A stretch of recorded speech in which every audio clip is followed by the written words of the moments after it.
So today I'm working on a 1994 Ford F-150. I was having trouble starting it.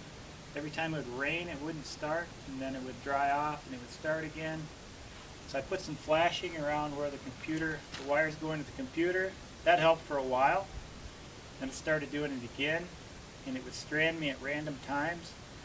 And I figured out I wasn't getting spark, and figured out it was the computer. And I'll show you the real simple trick to bypass the computer that nobody showed me on YouTube or all the blogs that I went to. Nobody was talking about it. So if you're having intermittent starting problems, let me show you a trick you can try. So if you look at your engine, look over by the brakes, and down here is where the computer is. There's this little, I thought it was a fusible link of some kind, but I was stranded, and an old mechanic told me that that wasn't a fusible link, that it bypassed the computer.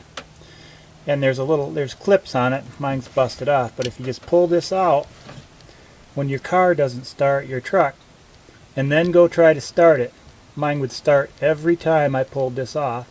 And then while it was running, you can put it back in, and supposedly it bypasses the computer, so you're back on the computer with it in, and it would keep running. So I did that, and it worked every time.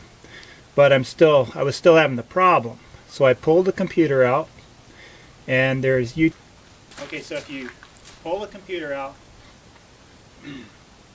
take it apart. Mine had 3 capacitors in there, and they're really cheap. They're like less than 50 cents a piece. Solder in the new capacitors. There's YouTubes on how to do that. Put your computer back in, and it's been running good ever since. So I think I solved the problem. I hope this helps. Thanks for watching.